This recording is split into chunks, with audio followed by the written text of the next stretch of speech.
like, oh, but I mean, I guess it's a double-edged sword. You can claim to want to be busy and, oh, yeah, I want this stuff. But, I'm just one of those people. I create things to do. I'm never like bored or like, oh, I ain't got nothing to do. Well, I don't know who to call, or I'm just sitting here waiting on the world to come save me. I got a lot of moving parts at all times. So I never look, when people say, oh, if I say I'm busy, I mean, yeah, I'm busy. And I'm really not looking to be busy. I'd rather have busy for money coming toward me, but me not doing a lot of unnecessary work. Does that make sense?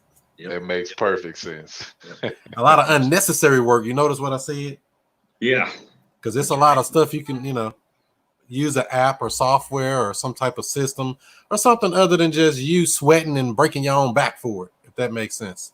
Absolutely, buddy. Sure does. Sure does. That's the key. That's the I mean, I'm speaking to the choir, but that's that's the difference between an entrepreneurial mindset and just you're working for yourself. You're trading your time for money. Just you're the boss instead of somebody else or that somebody else.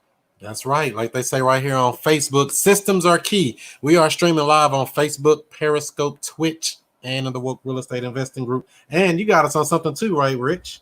Yeah, we're live on my YouTube channel, Metro STL Homes YouTube channel.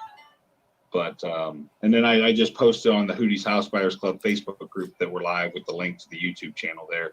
I'm trying, I'm taking baby steps here, Chris. Hey, what they say, the journey of 1,000 miles begins with the first step. Absolutely. And if anybody's watching on this live stream and you want to come into the Zoom call, just shoot me a message or Rich a message. We'll send you the link if you don't have it already. You should already be on the list. If you ever want to get on the list to be notified of these streams that we do every other week, 6 o'clock Central Time, where we do this virtual networking, go to what is the site again, Rich? It's stlviplist.com. You don't have to be in St. Louis. That's just, that's for my, when, I focus on St. Louis, Chris does, whatever, but that's just, I decided to, build the list that way for these things too. Okay. So. And say, this is Andy. And if you are watching in the Woke Real Estate Investing Group, look down in the description. There's a link, and it just says give you permission to show your name to the broadcast there and your picture so we can see your face. We can put a face with you, but good to see you. What's up, Lucy? Lucy's in here, too, on Facebook. Lucy. So you got all the people in here waking up. Nice. Nice. That's, you got to be awake. Stay woke or wind up broke. That's so true, man. Most definitely. So Orlando, what are you working on? You in St. Louis too? Yes, I am in St. Louis. I'm trying to figure out how to get my camera operating, but I'll figure it out as you on a phone or a laptop, or I'm actually on my laptop. I think I have Bitdefender and it's blocking my camera access from Zoom. Oh, gotcha. You got it so secure you can't get out. Dang, man. It's like I heard about these guys. I heard they got need security. Top flight security. Yeah, but I am based in St. Louis. I was born and raised in St. Louis. I've lived all over. I've been in real estate for 3 years off and on. Started out wholesaling, stopped for a while. Now I got back into it full time, starting post-COVID. I know that may sound crazy, but I actually, when people are being pessimistic, I tend to be optimistic. So we started wholesaling in May, and then I got my first deal closed the weekend before Father's Day. So that was pretty good and exciting. Made 15 grand JV with someone. So yeah, I had 9, he had 6. Right now we're working on a commercial property, mixed use unit. It's commercial / residential. And I have another property in Richmond Heights that I am trying to get closed. So busy, like we said earlier, but it's a good busy. You got Richmond Heights. They should be fighting over there. They love that area. Yeah, they are. What you getting for that? 250? I mean, I know it got to be a good number over there. Yeah, it's around 210. Oh, see, I wasn't that far off. I already know you got to bring your good wallet over there. Yeah. So really, at this point, I'm networking. I'm seeing who's who. I'm seeing who does good business, um, who's about what they say they're about, and building long relationships. The end goal, honestly, is to build my non-for-profit, to build up the community that I grew up in, get into rental portfolios, and just build uh, a prosperous network within the St. Louis community. So, So you say you've been doing it for how long now?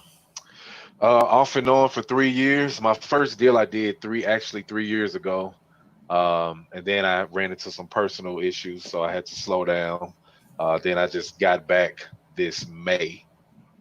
This May this year, opened up a little LLC, me and my wife, and hit the ground running. Got my systems, got my tools, prop stream, Podio, call tools, and I every day I make my calls every day. I walkthroughs every day.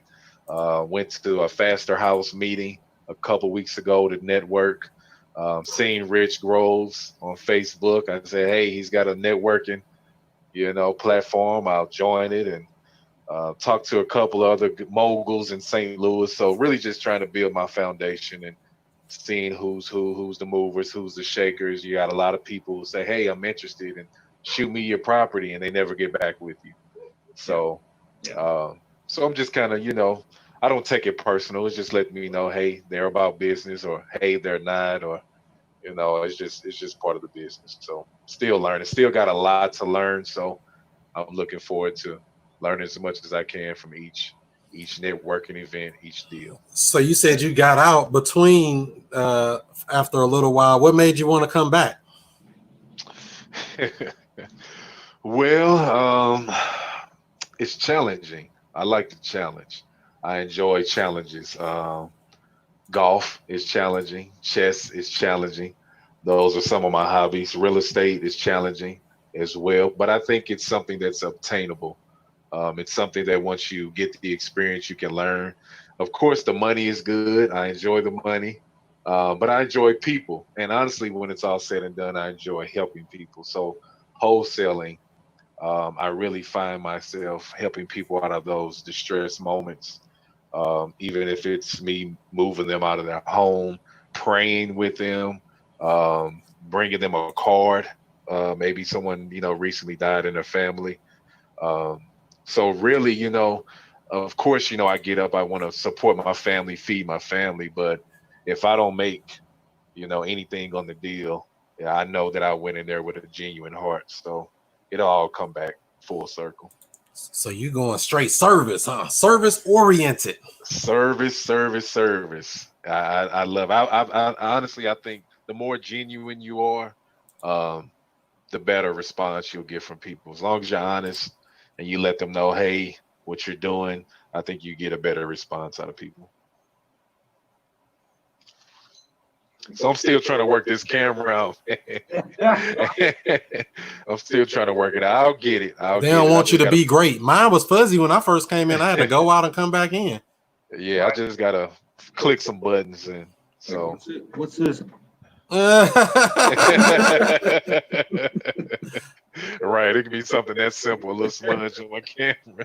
Orlando, you got to take that piece of black tape off the camera. That extra security of the electric tape, that you put That's what Mark Zuckerberg did on that picture. Say he even know the cut. That's why you see my camera like this. My camera ain't that. All you gonna see is a ceiling fan. You hack mine. I turned that bad boy up. You can see the fan that ain't been on it forever. I don't even use it. I'm going to sit here and wait and see if he turns it on. Exactly. You'll be waiting. Fact, I'm gonna leave and then I'm gonna come right back because I just turned off the block, and then I'll be right back. Okay. All right, Orlando. Good. Sounds good. So like I said, anybody else that do want to jump into this Zoom call or anything, make sure you go ahead and either shoot me or Rich a message on Facebook, and we can send you the link if that's easier. Yep. And we'd love to see more faces on here. Don't be shy. If you no judging. Right. If I can come out here looking like this, you can come on out here. Exactly. Somebody saying I don't have my hair done, or I don't have my makeup on, or my hair combed. Who cares? We're just here to talk. Exactly. They're like, oh, I gotta have it just right. Right. No. Now, what just happened here? Something happened and knocked me off the screen. Was it something I did? Let me check. Let me see. You're still on my YouTube, but I'm obviously a couple seconds behind. I'm gonna wave my hand so I know how far behind I am. It took me off when he went off, but I don't know. Maybe it was Really? something. Yeah. Interesting. I mean, you're still on the Zoom that I can see. It seems like you're still on the YouTube that I can see. Well, that's and it's been since he's been off, but Oh well. Let's see if I guess he'll pop back on and it might just click back on by itself. So are you off? Are you off on your? No, everything else is good. It's Zoom. Something Zoom did. Huh. Zoom. Yeah. So we got. So I was just mentioning, so I'll, people watching, that we also do. The Hootie's House Buyers Club has its own monthly meeting coming up the first Tuesday of August, but we're not going to do it live and in person again with the latest spike of COVID. We're going to wait again. We'll see what it looks like for September. So we'll do it again, 11:30 a.m. to 1:30 p.m. on Tuesday, August 4th, I believe that is. So first Tuesday, if anybody wants to join us then, it's during the day. But we'd love to have you. But so we'd love to have you. I mean, come on out, share any deals you've gotten done, any lessons you've learned, any mistakes you've made, and you want to share it so nobody else makes those kind of mistakes. Or I hate calling mistakes. I do like calling them lessons learned. Lessons learned. I know we just finished up a little deal here. You want to share with everybody some of the fiasco we've been working on? It looks a little bit like this. No, it's about as raggedy now, but I know, man. That was so crazy. I mean, Chris was kind enough to reach out to me and thoughtful enough to reach out to me. Got a deal over on. It's technically called Washington Park in Illinois, but it's in East St. Louis, but it's a section of East St. Louis called Washington Park. And Chris called out, reached out to me, and asked if I do, have buyers over there, if I do deals in East St. Louis. And I'll be honest, I just don't. Here's Orlando coming back in. So I don't, only because I don't have any buyers over there. So I've never really chased. I mean, I've had a few leads here and there. There's Orlando. He back, but he muted. He muted, but he back. There you go. There we go. Are we good now? There he is. We are good. I was just sharing a deal Chris and I just did together in East St. Louis, Washington Park. Okay. And Chris reached out to me because I've done most of my deals, not all of them, but most of my deals in Illinois. So Chris reached out to me and asked if I had done anything in East St. Louis, had any buyers over there, because he thought he had a pretty decent deal, and on paper he does. So we marketed, we did a JV, we marketed the crud out of it, got a few buyers over there on a couple days where it was like, well, I'm going to be here at this time. So I tried lining them up, come every 15 minutes, and we'd have some people not show up. Anyway, we got this one lady from California come in town and was like, I want this house. Here it is. It was agreeable. Chris and I, both agreed that the price was decent. And, we tried contacting the seller to get things done. He's like, nope, I want more money. So the seller tried to back out of the deal after rushing us. Now this person beat us up about, I want to sell this house, I want to close this house, I want to get it done, I need to sell it. I'm motivated, right? Came off our website. We really want to sell. We get him under contract same day. He's bugging us for the first 3 days, maybe 6-7 days into it. All right, we ready to close this week. He's like, I want more money. Did you have him under contract already? Under contract already. And this was after the fact, like he brought, the first couple times we went over there, he wouldn't show the basement. He would not show the basement. Like, I got a dog down there. I can't show the basement, whatever. So finally this lady showed up. She was adamant. She's like, look, I am very interested. I haven't seen anything that's made me scared off. I'm very interested, but I've got to see the basement. So we get in the basement. There's charred joists from a fire in the basement. So we're thinking, oh, geez. And she's already thinking, oh, man, somebody's been down here cooking meth or something. Right. and then the furnace is shot. And he's got he replaced all he was in the middle of rehab, and when I recall, Chris, but one of the plumbing lines, one of the T's wasn't put on right. So there's just water spraying out of it. And it's like, I'll get that fixed. And if you want, I'll hook up the furnace from upstairs. And we're like, all right, cool. And I was actually gonna pay him to do that part out of my cut. You know, I was like, you know, go ahead. If we get the deal done, you go ahead and do it. I'll take it out of my cut. And so when I reached out to him and said, yeah, we got to do it. We want to close. And I said, but you don't even have to hook up the furnace. He's like, you guys got to pay for it. I was like, wait, what? So he wanted more money. He wanted more money for the furnace that he was already including in the deal. Then he wanted more money altogether. And finally, so Chris called him, talked to him. He's, you know, what was he kept telling you, Chris? You were talking to You him can't talk to me like no kid. Y'all trying to get my house for this. I'm like, I said, but you signed a contract, say you're willing to sell your house for X number of dollars. We're willing to buy it. He said, I asked him, so why did you decide to sell the property? And actually, if you want to see the full conversation, it's on my Instagram page. I actually recorded the whole phone call on my on a live stream at Chris Monroe STL on Instagram. If you want to go get the full story of how this dude was talking crazy. Oh yeah, I ain't selling it and all that. I'm like, well, why would you sign the contract? He told me some, well, I was just gonna see what y'all was gonna do. Well, why would we sign a contract to say we're gonna buy it if we ain't gonna close? Exactly. You say now it's up for bid. Whoever comes in with the highest bid, he's like, what? You're talking about bid? We got a contract. So what ended up happening? Well, I ended up. Chris asked me. I said, hey, maybe he likes you. Give him a call. So I gave him a call and I talked. I negotiated with him a bit. I didn't really want to, but I was like, you know what? We could still make a little bit of money on this. Save the deal. Get this lady from California into this house she wants real bad. And I talked to him. We negotiated. It was still okay. So we were going to do it. And they were going to do quick claim deed instead of a general warranty deed to save him some money on his end of the closing costs. And he was okay with that. So I was drawing up the quick claim deed, and I researched the title, and I saw in the county records it was both him and his dad on the title. So I just reached out to him and said, hey, is this right? Am I reading it right? Is it both you and your dad, or is it maybe just a mistype?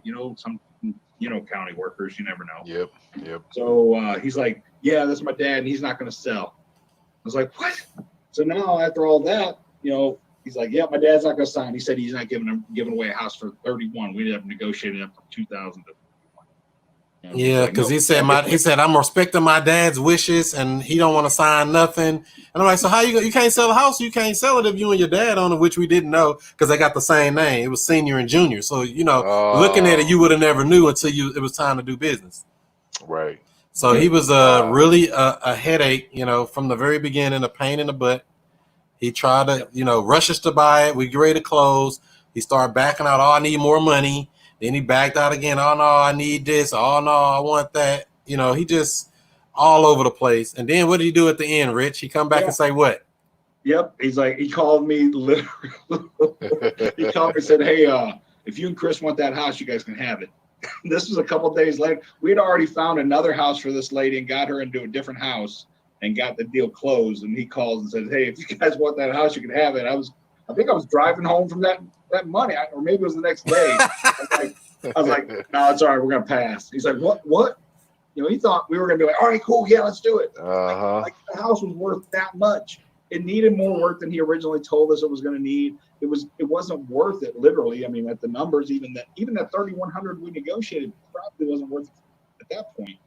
But yeah, for somebody that wanted to live in it and fix it up, yeah, it'd be great. Or, so we had to do a little bit of good cop, bad cop, and all the other cops in between. But he was really a headache. Yeah. Just to find out he can't sell it no way. It's his daddy on it. If his daddy refused, the thing is done anyway. Period. Yep. Right.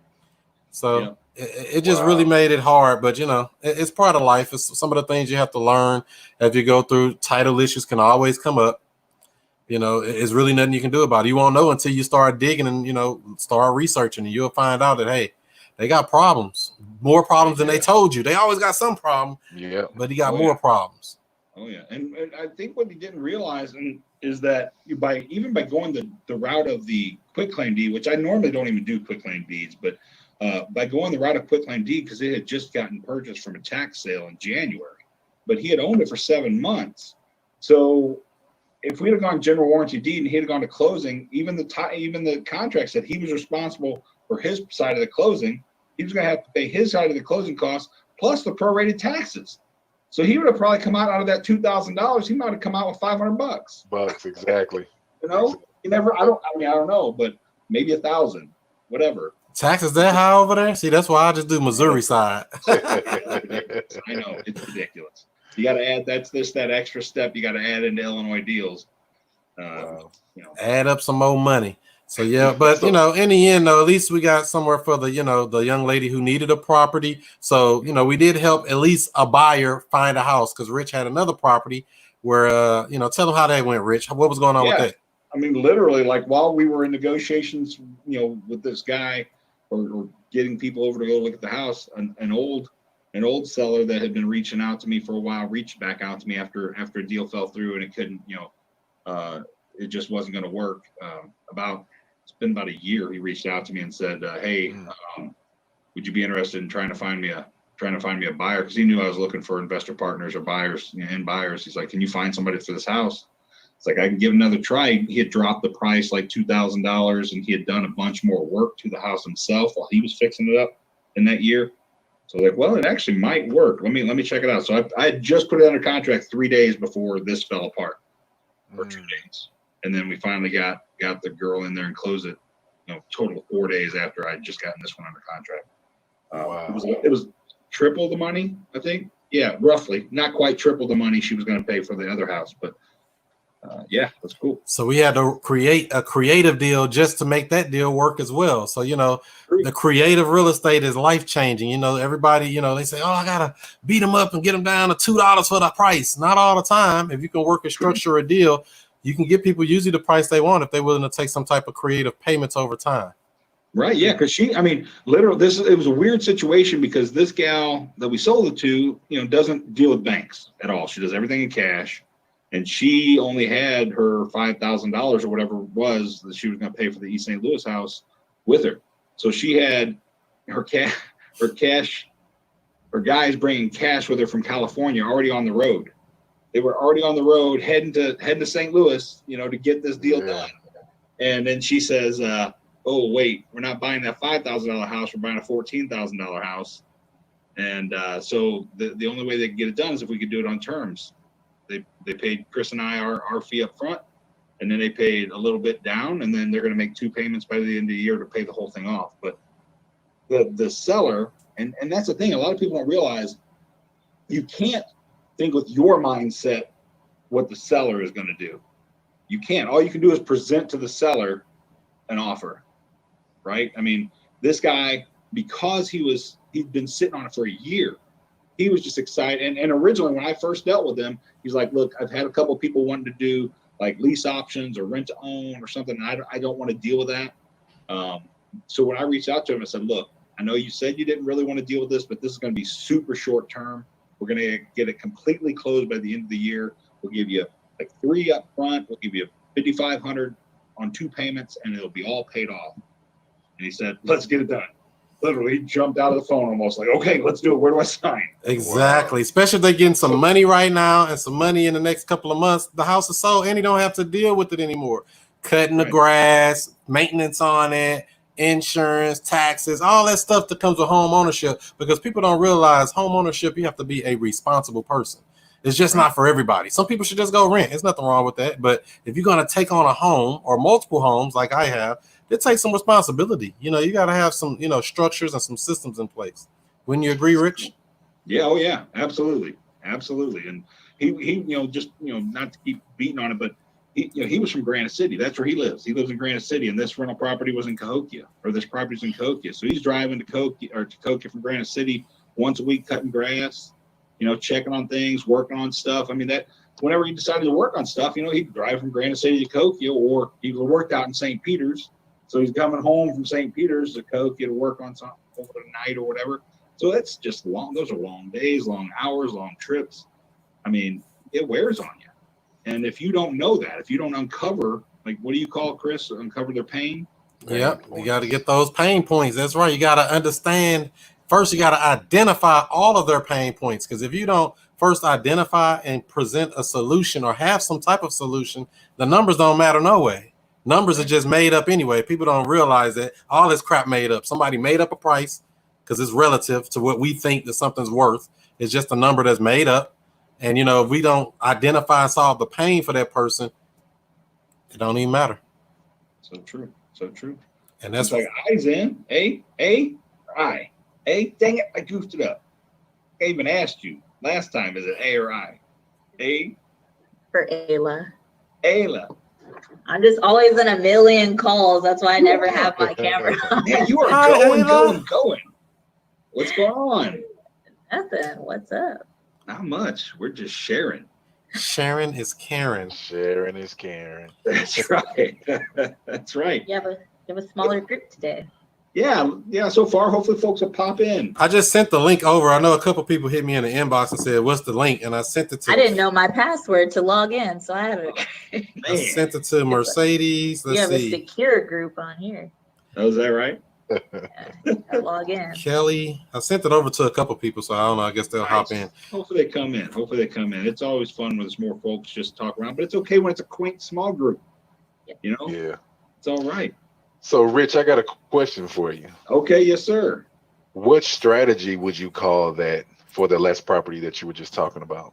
You know, I mean, we ended up doing a contract for deed. You know, it was a contract for deed where we just so the part about that was, you know, we had them fill out. They filled out the contract for deed itself, which spelled out what the payment terms were going to be. Okay. And we literally, I mean, because of that weird situation, I was looking for a mobile notary and found out, and that was actually, I uncovered something I didn't know. I did not know UPS stores housed notaries.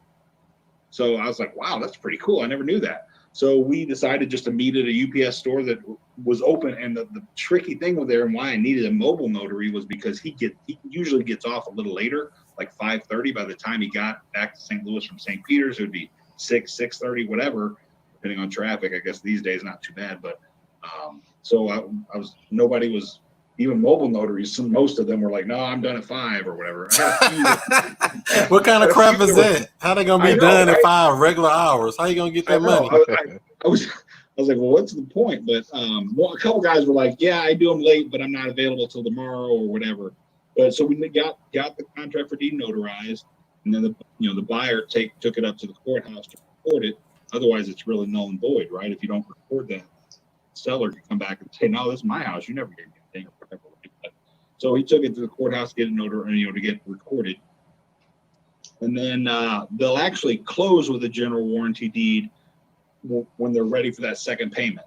So it's spelled out, that $5,500 is due on or before December 31st. But if they're ready like November 1st, they can contact the title company that's already actually started title work on this property for me. They can call them up, say, we're ready to close, because they already told me, hey, when they're ready, we're ready. So I gave them the title company's information and said, here you go. When you're ready to do the deal, close it. So they'll have, go through a general warranty deed, standard regular closing at the end when they make that second payment. Okay. Yep, just another creative strategy. You can buy these houses a lot of ways. Wholesaling is just very scratching the surface barely. You ain't even scratched the surface yet. You're about to scratch the surface. That's how much stuff this rabbit hole goes so deep. So, and admittedly, that honestly, that's, I mean, if you want to call it strength, wholesaling's been my strength. That's been the thing I've been focused on. I've been low-hanging fruit, I guess is what you can call it, right? But learning some creative stuff and then talking with Chris and things, there's so much more out there, and I'm excited to do more of it. Yeah, because I mean, and like you said earlier, it's all about what that seller's willing to do. And we ask every seller that comes in our pipeline, would you consider taking a monthly payment until we paid you off in full? They're either going to say yes, no, or what the heck is that? That's all they're going to say. Right. It's just a question. Some people say, sure, I consider that, because they'll get a higher price. You want this low ball offer wholesale price? Sure. But if you don't want to take that, take these terms. We can still make a deal happen and relieve and solve your pain point or your problem versus just trying to beat up people all the time and get it for 2 cents. At the very least, if you can get the seller to say something, ask a question or tell me more, at least then, hey, the door's cracked open a little bit. They didn't completely slam in your face, so they can at least be open to hear about it a little bit more. You have a shot. Yeah, and these creative strategies work well for especially like expired listings and things like that. We buy a lot of houses that already been on the MLS and failed miserably because they were asking some number that nobody wanted to pay. You know, we might can pay something Right. close to that if you do these terms, but nobody never presented that to them. They just assumed that, oh well, some investor will get it. Yeah, we'll take it for $5. I'll take almost any house for $5. Almost was This the one? keyword. Oh, this one? Hey, I'll take that one for $5. $5. And I put it right back out on terms at $2,000. I don't That's care. right. Exactly. Like I just said, the numbers are made up, and that's what Sure. you when you realize how serious this stuff is, it's crazy. That's very true. Creating equity out of thin air. You know, every one of those deals that I get like that, I sell them for more than they'll ever sell on the MLS anyway. Yeah. We usually get a down payment. We usually get monthly payments, and we don't have to do any maintenance repairs dealing with tenants, toilets, termites, trouble, or any of the other stuff that go along with home ownership. That's right. And everybody's happy. So that's what it's all about, solving the problem, regardless of what's in it for me all the time. How can I beat them up and get it for $2? That's not always the answer. Yep. Because there's a lot of homeowners out here that I found that don't even care about money. They just don't care. They don't want to deal with that house. It ain't even about the money. Their money is long, or they got inheritance, or they inherited the property. They just don't want to deal with the house. The house is the problem, not the money and all that other stuff. Yep. They got the headache. Right. They're the ones that got burdened with having to divide up mom and dad's, estate or whatever, and they don't want to. They live in Montana, whatever it is, Exactly. Ms. Melendez, what's been keeping you so busy? I am sending out a property right now. Oh, right I'm now. still listening to you. Yeah, I'm still That's working. awesome. No, I wasn't calling you out. I'm sorry. Like, look at her. She looks like she's typing. Let's bother her. No, I'm not. I didn't mean it like that. Oh, you're Sorry fine. about that. You're fine. Awesome. Hey, get at it. Get at it. Seriously. Get that money. What the outcome is. Hello, Ms. Creasy. How are you? Kathy? Can you hear us? Oh, they probably muted. Uh-oh. Cassie's husband. Yeah, probably. I didn't mean to insult anybody. You got to unmute whoever that is that just came in down there. It looks like there. Is that Kathy? There you go.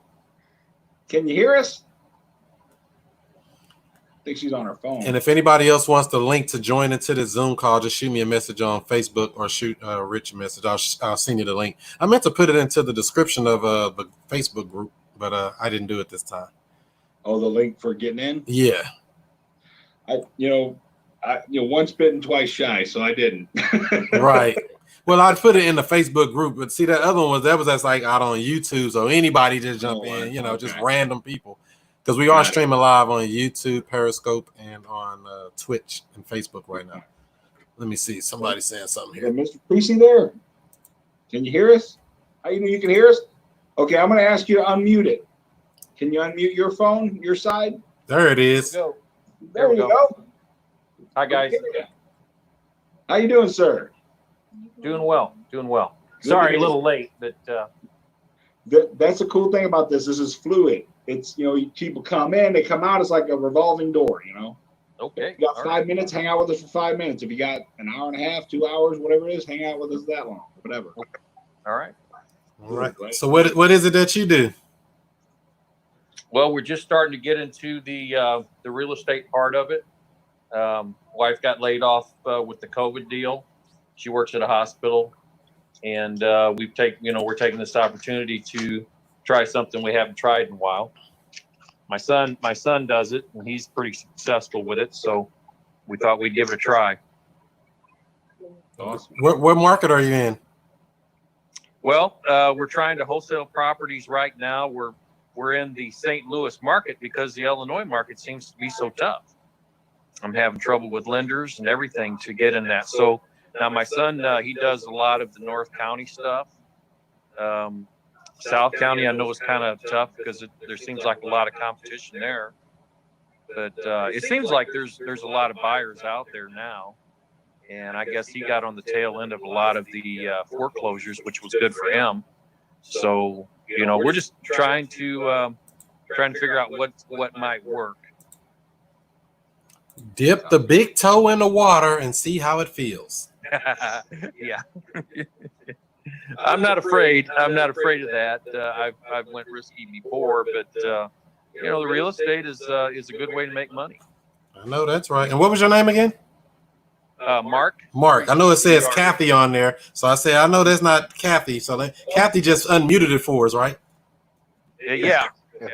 Kathy got all that technology figured out, right, Well, Mark?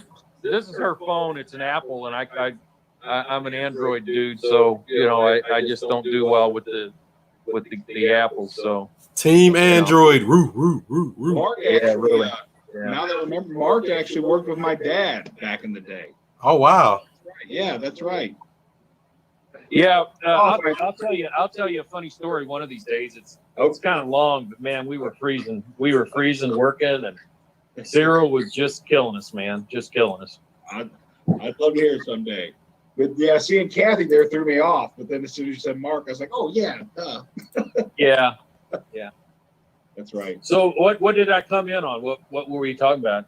You know, we were just sharing a couple of funny deals. Or yeah, I mean, I guess it was really two deals in one, right, Chris? Yeah, we had a deal that was started out as a wholesale deal. The seller ended up backing out, flaking out, being crazy. But we had a buyer already locked in to buy the house. So we ended up shifting her over to another house and created another deal on a creative strategy with the same buyer and ditched the seller because the seller ditched us. But we solved the problem for somebody at least. Then the seller called us back a couple days later saying, hey, if you want the house, you can have it. We're like, Yeah, oh, great. Like, we're good. It's all right. Thanks. Yeah, that'll teach them. Yeah. They'll be back eventually begging because it's kind of hard to do those houses, you know. I think that price keeps going down lower and lower, doesn't it, Chris? That's right. You mess around with me, my price go down. I mean, you got the best offer I was gonna get the first time. That's right. Absolutely right. Absolutely. I know that's right. So what kind of marketing are you doing to attract your motivated sellers, Mark? We're just starting to get into the marketing aspect. You know, we've got to find.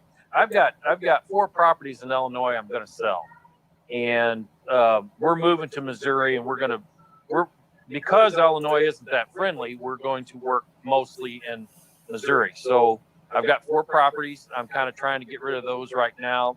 Working on a deal right now before I got on with you guys, and so we're trying to buy a house in Missouri right now and a house in Illinois, just to flip. But you know, ideally, I'd rather be a wholesaler than have to do all of the rehabs. So you said you're looking to buy over here in the St. Louis area. What part of town?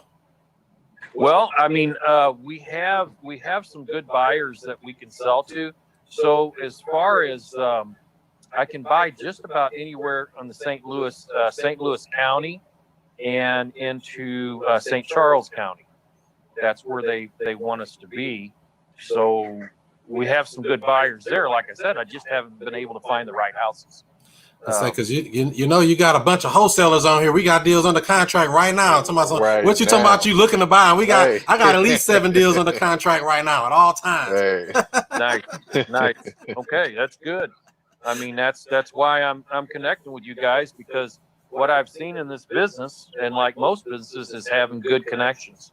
If you have good connections and good working habits, you're gonna be successful. But you got to know the right people, and you got to get those deals before other people do. Right. So that's true. That's true. what And what did you say you had available, Orlando? You said you had a couple of deals.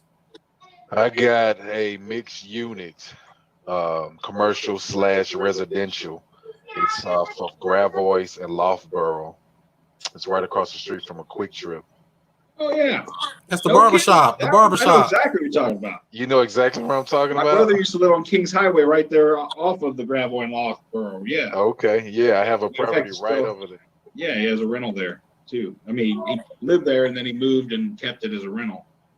Yeah. I looked at 2 houses. I looked at 2 houses about 3 miles from there last week, and the one was on MLS already. But it was cheap enough, man. It went the same day.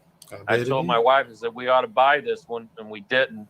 And it was one day on MLS, And then we looked at one that was private by owner that had their window they had their sign in the window, and it had been a house that their mother and father had, and nobody's been in it for like 10 years. It's been vandalized. Honest to goodness, the house, I don't even know if you could pay $1,000 for it and come out. It had everything just tore to pieces. Still had the old shingles on the outside that were the asbestos. So, I don't know if you can even do that. I don't even know if you can put siding over that stuff. I think you have to take it off and get it thrown away, don't you? Or not thrown away, but It depends if it's disturbed. If it's like cracked and stuff, yeah, you got to have those taken out professionally. yeah. But if they're not disturbed, it's my understanding. You might talk to a professional, but it's my understanding that you can put it over the top of it. But I'm not. Everything in this house was disturbed. Oh, wow. I don't know what you could do. And what area you say it's in? Which area? Yeah. I'm trying to think of the name of the street. It won't come to me right now because I'm trying to think of it. North County, South County? Huh? Go ahead, Chris. Is it North County, South County, or is it in St. Louis? Where is it at? It was it was about a block and a half from Vivo Mill. Oh, $1,000, I'll buy it. Well, the guy's wanting $15,000 for it. That's what I'm trying to say. Oh, all right. But I don't even know if you could give $1,000 for it. I'd give $1,000 for it, and I don't even need to see it. We'll find somebody. I know. I will close on it. I got you. I'm with you. It could No, be what he was asking for it was just a whole lot of money for what was left, But the other house that we passed on was 29, and we should have bought it because it would have been an easy flip. And the comps supported about 65,000-70,000 there. We probably should have done it, but we just got in a little bit late on that one. So timing is everything. yeah. Yeah, it is. So Orlando, that mixed use building, was it a barber or some kind of license place or something like that? Or is it right next to that? Or like an attorney or something, some kind of like traffic law something? I think so, but there's been so many new businesses in that area. They have like a CBD store right next to it. That's right. But I mean, the location is. If it's Quick Trip across the street, what else you need to know? That's like saying Walmart right there. Exactly. That's a good area. Isn't it? Yeah, I mean, yeah. basically, It's not bad. yeah. Not bad. Yeah. We the guy actually had it on the MLS for like 405. Oh yeah, that's And then, high. Ooh. Yeah, but then he dropped it to 305. Oh, geez. So then we got it actually lower than that. So Is it a big amount of space, or is it just like a little section of that big building over there? No, it's two buildings. It's actually 2 in 1. So the address is 619, 621 Gravois. Upstairs there's 3 apartment buildings, and downstairs there's 2 commercial spaces, and one is completely rehabbed. The property's been in this family for 40 plus years. And he's under it right now. COVID kind of hit him at a bad point, so he really just want to get from up under it. And I called him, reached out to him, got it at a good price. The only thing is me finding comps for a property of a mixed use of a commercial building. So I couldn't really find any. So now I'm trying to partner with a realtor, with a commercial realtor, to see if we can put it back on the MLS at a good price point. I mean, he still has rehab material in the property that he doesn't care about. So our strategy is to kind of use everything that we have in the property, as well as the potential, as well as the location, to sell it to an investor. And we just got to find that investor who would fit that criteria for that property. Honestly. Do you know the rent, like what the rents are and stuff? Because I was just saying, if it's harder to find comps, maybe you can go the return on investment, or the cap rate, route. Right, and that's the direction that we're trying to go in as well. We're getting the rent roll. We're getting possible grants in the area that he can use for the property, for commercial properties. We're trying to bring every benefit that we can for that area. to market it to an investor to say, hey, all of this is included. This is the potential, and we're going to use the mess out of Quick Trip. And the reason I was asking that is because Quick Trip is known about the building across the street, right? They come over there, knock it down, and put their gas station right there. They might be your buyer. Huh. I didn't think about that. They just did the same thing in South County at Bayless and Lee May Ferry. They knocked that stuff down and built a brand new one right across the street. They did it in a couple of places, I think. They might be your buyer. And that particular gas station you're talking about was a gold mine for 25 years. Hell yeah, I wish I'd have got in on it back in the 90s or whenever they came out. They had to, I don't know why they had to build a new one. Maybe QT made them build a new one, but that's a lot of money. They got money to blow. They make too much money. They got to spend it. And it's still the old model. So that, like Chris said, that store is still their old model. They may be looking for some like right across the street to build the new model. They'll knock their building down. They don't care about all that cap rate stuff. Knock it down, build that gas station right across the street. That might be your buyer. If it's big enough. That's why I asked about space. That's a good point. Right. It's I think it's a little bit under 4,000 square feet. Because I'm just now starting to dibble and dabble more in the commercial. I just happen to have 3 commercial deals under contract. Okay. So how are you dealing with the commercial side of it? So one of them we're probably going to be closing this week. I structured it to where we're going to sell it on terms. I structured it for the buyer and the seller, and I just put it in for me to get a marketing fee. Because I wasn't going to buy it. I mean, I could have bought it and did it and let me stay in the deal, but with the way this lady was, I said I'd rather just get out and just let them deal with each other for the little year and a half. Okay. Because if I get in it, I want to stay in it long term. I don't want to be in for a year and a half. I want to be in 30 years if you let me. That's how you get rich in this game. Exactly. And that's why I wanted to build that rental portfolio. Me and my wife was talking about it. The potential the property has so much potential in the location. And we were thinking like, man, maybe we should keep it for ourselves and, find, some renters and maybe cash flow in 2 or 3 years. And but honestly, at this point, with me being so new in real estate, I don't want to get in over my head. I would rather learn in other avenues. And so would that seller finance it to you?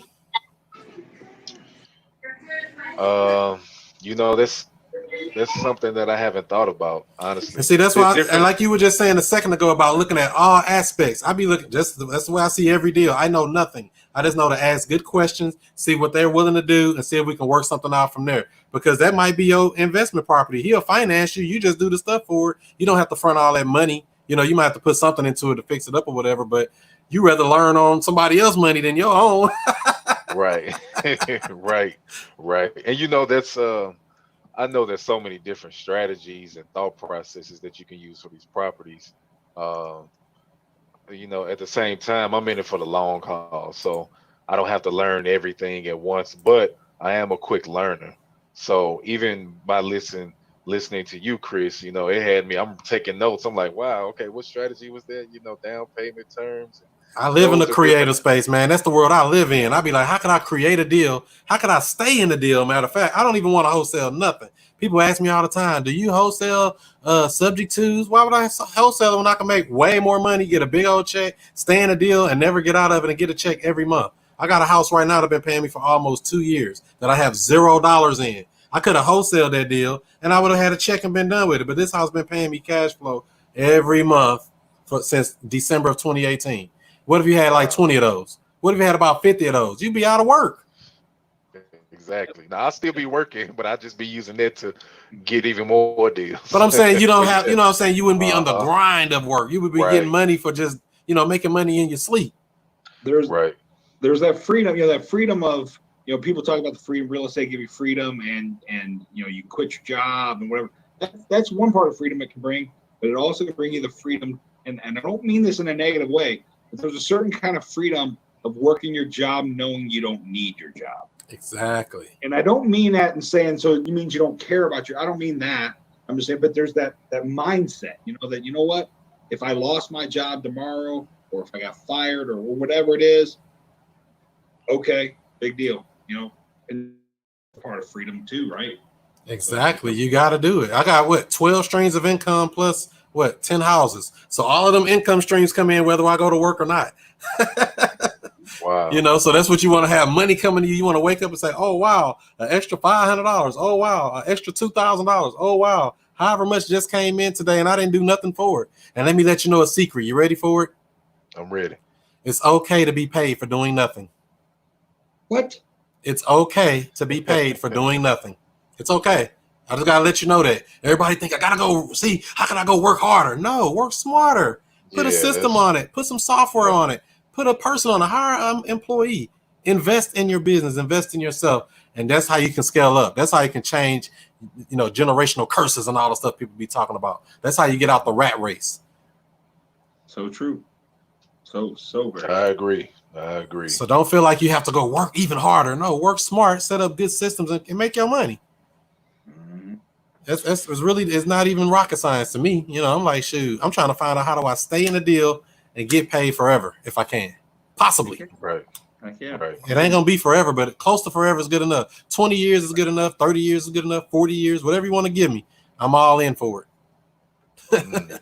So true. Because we bought a like house it. down here in Oakville, no money down, 0% interest from a person had a free and clear property. He just wanted to sell it. He lives 2 hours away. He don't want to keep coming to St. Louis. Bought a no money down, 0% interest on a 10-year balloon. I solved this whole problem.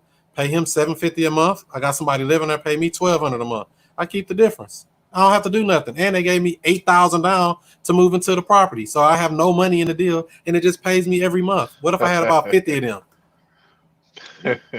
That's what I'm just mad at. I ain't got more of them. I'm like, I need to find more. Right. One is nice, but 20 will be even nicer because now you're out the rat race. So true. So true. But it's just a mindset shift, like Rich was saying. It's, you know, it's a whole shift of thought. You know, you can't just lock yourself in a box. Say, I have to do it this way because that's what they say. No, I'm looking at all options. All options are on the table.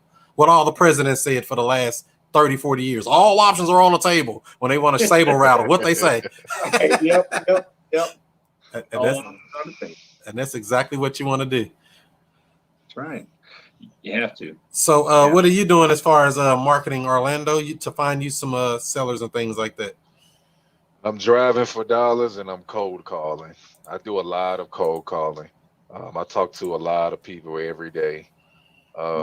So I get the hang-ups, I get the cursing out, I get the who is this? You know, I get it all. How'd you get my number? Yeah, how'd you get my number? Wrong number, don't speak English. You know? Me no speak no. I had one today. I'm not kidding you. It's the same. I mean, every time my phone call, it comes over on my regular cell phone number. I've had that number literally since it since it first came out 23 years ago.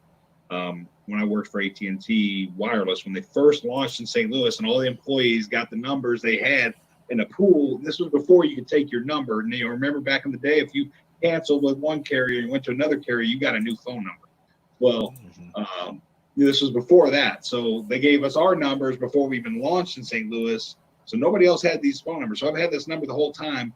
In the last 3 months, some skip tracing service or something has been given my number as this guy named Van that's got a house in St. Louis.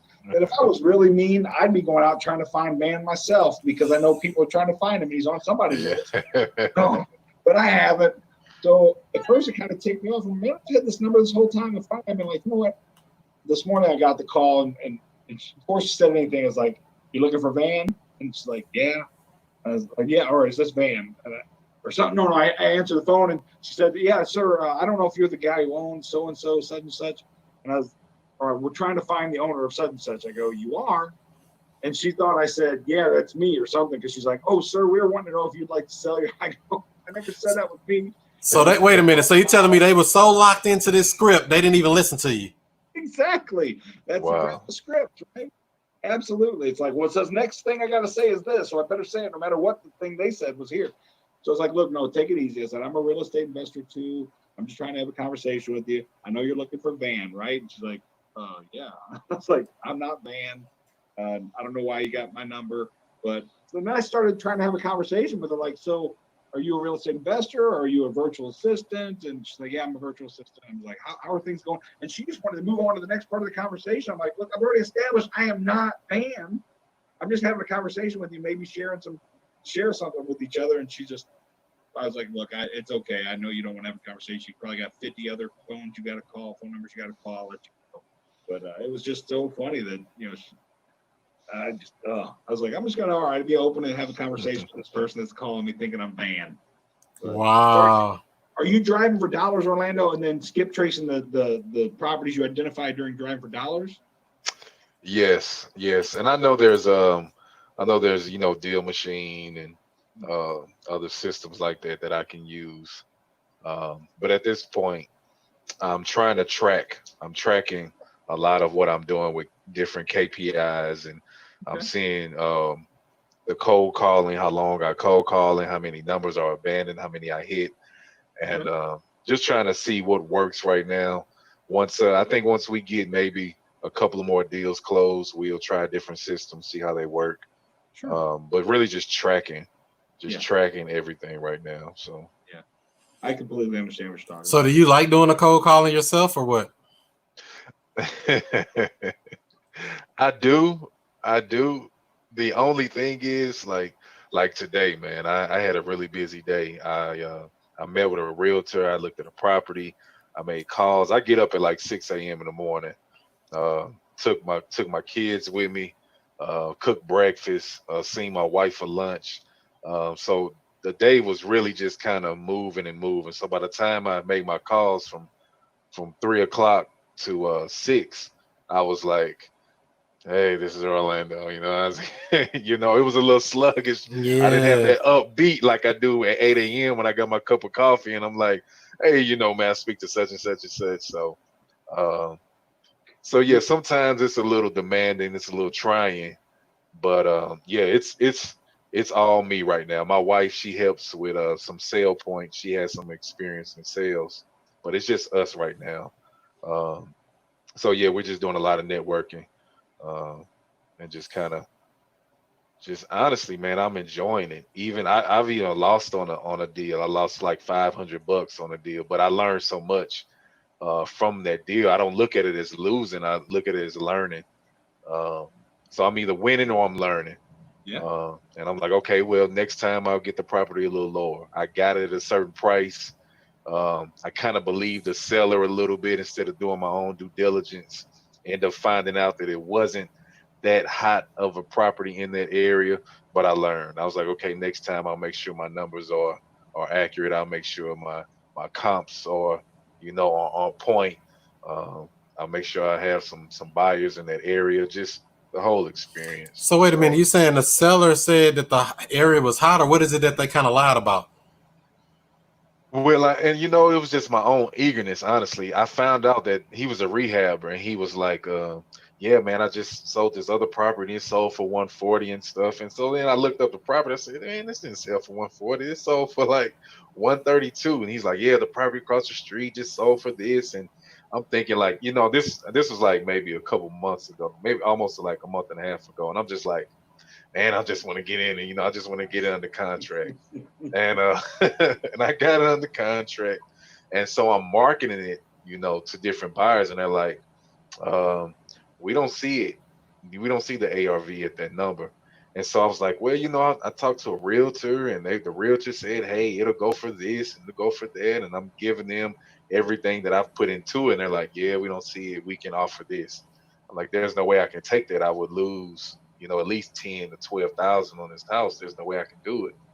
And I ended up talking to him, and I was like, can you go any lower? He's like, no, I can't go any lower. So I end up having to have him sign a mutual release, and he signed a mutual release. He got his earnest money, and it was just a learning experience. I took it like, hey, I paid $500 for this learning experience, but so he basically was not willing to renegotiate at all. not at all. So wait a minute, you say $500, so I guess that was what, non-refundable or something, or what was it that you gave him? That was the earnest money. But I mean, didn't your contract protect you where you shouldn't be able to lose the money though? Yeah. There's no way you can lose money wholesaling.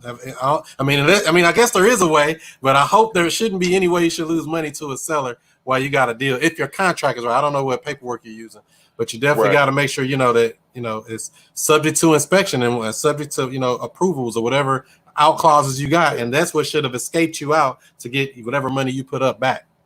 Right. Wow. And see, look, I just learned something right there, man. Because my contract is simple. It's a one pager, but it definitely has the inspection period. That's what you it need. has contingencies. Simple, one page, and they got all the clauses and everything. I'm getting out the deal, and I ain't giving you $1. So I mean, so when Orlando, are you using an option contract or an actual like purchase and sale agreement? it's a purchase and sale. It's a standard purchase, earnest money, the fee, and then underneath it has all the contingencies, all the clauses. Sure. And I've never gotten to that point. I never got to the point to where I've had a property and it didn't sell. Even when I did it years ago, it sold. So I never got to that experience to say, hey, I can't find a buyer for it. But in that scenario, I mean, what do I do? What do I say? I need to fill out another form, or do I just tell the seller, hey, my inspection didn't go through? I tell them straight up, we did some due diligence, we did some research, and we got one of two options here, Mr. Seller. One, we can cancel this deal altogether and let bygones be bygones. Or if you still want to sell it, we need to be at X number amount. We're ready to go and get this thing closed up. Now that's after you got a buyer already. You're not going to have that conversation before then. But once you got a buyer that wants it, hey, yeah, we can do it. But according to the information we researched and did some more, we needed a little more repairs than we thought. We need to be at this number here. If you can do that, we'd be more than happy to get this thing wrapped up quickly for you, close it up in a couple of days. Or if you want to back out, I completely understand. But you're not, we're willing to just let it go if you want to, and let them make their own decision. So what is the process? Do I talk to the title company, or is it another piece of paper that we sign? Yeah, you can do an addendum if you need to change the price. I wouldn't change anything on my original. I would just add a sheet to say original price was this, new price is that, and everything else. And original contract stays the same, something to that effect. Right. No, I understand that. I've done an amendment before to where I've changed the closing date, or I can change the price, but to the point to where I can't sell it. Like the instance where I lost the $500. Instead of me losing the $500, or I contact the title company and say, hey, due to my inspections or whatever clause I got. Yeah, as long as your clauses is on your original paperwork to say subject to inspection, and we went and did our inspection and we found this and this and that, we're not closing on it.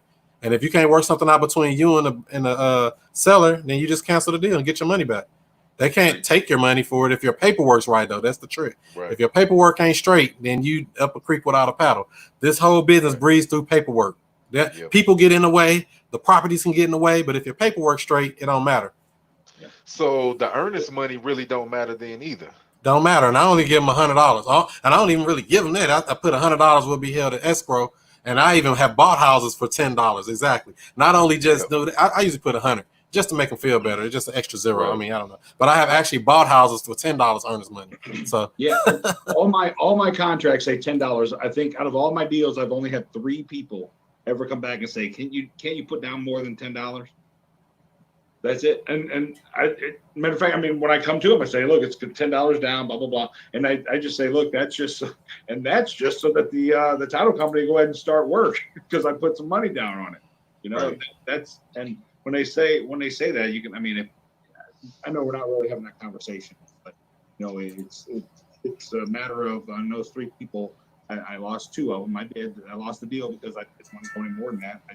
And they wanted like somebody wanted 500. I'm like, I'm not putting $500 down. I'm not buying houses. I put $500 down on every freaking house I put under, that I buy or whatever. I'm not gonna have any money to buy the houses, right? That's right. That's somebody, but the other person was like, oh, okay, that's fine. That's like, look, we're gonna close this really super quick anyway, so. Right. Would you rather have $500 sitting at the title company, or you want your $5,000, whatever, $50,000 in a week or 2? So. Wow. So yeah, it's all about positioning yourself in the right spot. You don't ever want to put yourself locked in. You want to leave yourself with options as well, to where you can, basically get out of a deal if you don't want to. There's many deals that didn't make it. I didn't lose a dime. I've never lost a dime on a wholesale deal like that. Maybe in marketing and stuff like that, you can say you lost money if you want to consider that loss, but that's an investment. But as far as giving somebody money, $500, $1,000, and all that, nah, it won't happen. Impossible. It's possible if you do it right. As long, like Chris said, as long as you're wording in your agreement. I mean, we never enter into an agreement, thinking, well, I'm going to be able to get out of this, right? That's not, I mean, you get an agreement thinking, Right. hey, I want to make some money. I'm going to get this deal done, right? Exactly. You have those contingency clauses to protect yourself. And then sometimes if you do have to back out, I mean, I've submitted it in writing, write a letter, send it to them if you wanted to, make sure they have it if you want it in writing. But otherwise, I'm like Chris said, calling them, just telling them, here are your options. If it does end up not going through, I think the most title companies ever had me go through was like it's a mutual termination letter or something that you both have to sign. I don't know if that's their underwriter requiring that or what, but when it all comes down to it, as long as your paperwork's right and as long as you're following your clauses, you'll get that money whether they sign that mutual release or not. Exactly. So you should never be able to lose no money on no earnest money to somebody. Unless unless you said this was a down payment and it's non-refundable and it's completely, saying all of that. But I would never do that. So you're good. I mean, you learn from it. It ain't no biggie. At least it wasn't $5,000. At least it wasn't $50,000. I wouldn't even do that much. I think I lost $7,000 on a deal before, but that wasn't on a wholesale deal. That was on a house I bought. I'm gonna do a case study on that coming up here in the next couple of weeks on one of my Monday nights. I actually closed on a house one time because it was so super cheap. And it was like $6,500. So I went and closed on it because I had a buyer lined up for $11,500 or something like that. So I was gonna make $5,000 on it. I reached back out to them hey, when are we gonna meet up to sign the papers? And they're like, oh, our buyer isn't our not our buyer. I'm sorry, our money guy is not funding that area anymore. I'm like, what? So I got screwed and ended up selling somebody else. And I lost like $2,500 or something. But it still was like, man, it sucks to do that. Yeah, you live and you learn, and this real estate stuff can be, it can be a stressful thing, but you're gonna take your lumps. You'll always make more money than you'll ever lose. That's the one thing. Yep. If you stay at it, stay consistent, and like I was saying about that cold calling, Orlando, have you thought about just letting somebody else do the calling? Like a virtual assistant. If that's what you want to call them. I got 3 of them. I got 4 virtual assistants now, but 2 of them be on the phones every day.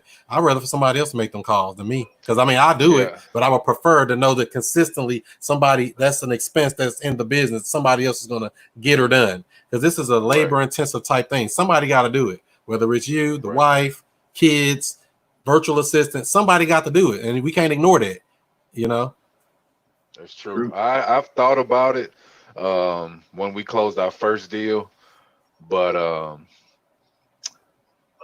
I don't know. It's just still at this point, I still kind of want to wait till I get maybe a couple more deals until I start scaling, until I really kind of outsource different parts. Because it's marketing, it's walkthroughs, it's contracts, and it's closing. It's not overly hard. It's just me building that system, saying, okay, hey, between these times it works, between this time it doesn't work. So yeah, I've definitely thought about it, but I don't know how this might sound, but I don't know what type of response that other people would get when I'm using my voice. You know what I'm saying? Yeah. And I guess that's a kind of your own business, your own baby type thing. Where you're like, hey, nobody's gonna work how I work. Yeah, it's a control thing. But that's the thing, though. It's just getting leads. All they need to do is find out somebody do want to sell and get some basic information and pass it off to you, and you do all the real, or pass it off to somebody on your team or whatever to do the real stuff. But that, I would call it grunt work. I'm passing it on, man. I can't do it. If you can get somebody to do it for $4 an hour, why would you be doing it? You know what I mean? Just being. Can you get somebody to do it for $4 an hour? Maybe even less. They live in the Philippines, huh? Yeah. Yep. I mean, not saying that it have to be $4, but $5, $7. It's a cost of doing business. If it costs you $200 a week or $100 a week, wouldn't it be worth it to free up your time to spend $400 a month on having somebody else do nothing but manage all the junk you don't want to do? I mean, it's pennies in real estate. $400, $500. What's that? Mm-hmm. I would rather. I've been there, right? I mean, we've all been there. When you start out, it's like, holy crap, I can't spend $400 a month. I'm not making that. Right now I'm paycheck to paycheck or whatever. I get it. But once you've done a deal, take some of that money and and look into, hey, maybe I can hire a VA to make these calls. Mhm. Right. And maybe that's all they do. So maybe they're not working, so it's $400 a month. Maybe all they're doing is calls, and maybe it's only $100 a month. Yeah, all they got to do is the basics or any kind of spreadsheets, all that type of stuff. I let them do all of that stuff. They run the whole front end of my business. I do not mess with that stuff. I let them do the calls. They even built up the pages, like our websites and stuff. I mean, I showed them how to do the stuff. That's the only thing. That's the only catchback. You got to train them or have videos. I got a bunch of videos to show how to do pretty much everything within the business. But once that video is created, even if somebody else came in and say, here's what I want you to do, here's the video on how to do it. If you got any questions, let me know. And it's a step-by-step walkthrough, show them exactly how to do that task, whatever that task is. And I don't have to go back and do it. But even if I have to go in and work with them, that's worth it to me because I would rather spend a week training you up, 2 weeks training you up, and free myself up to go do other stuff. Your time is more valuable closing a deal than will ever be being on a cold call. You see what I'm saying? Your skill level is higher than, like I was saying earlier, grunt work type work. Right. Or doing spreadsheets or all scrubbing numbers and moving this and that. Man, I'm paying somebody $3 or $4 to go do that stuff, man. I ain't finna go do that. Why would I go do that? Not saying that it's not, it's a thing that I wouldn't ever do, but it comes a point where you have to see where is your time most valuable. Time is your most valuable asset, and you don't want to waste it on something that you can task out for $100. So true, man. So true. I mean, time, you hear time is money, right? I'm just going to capitalize on this, Chris. I'm going to capitalize on this because I love this saying. I was at a real estate investing weekend seminar one time. When I first got in, I paid $200. My wife and I went to this real estate investing seminar. It was a fortune builder.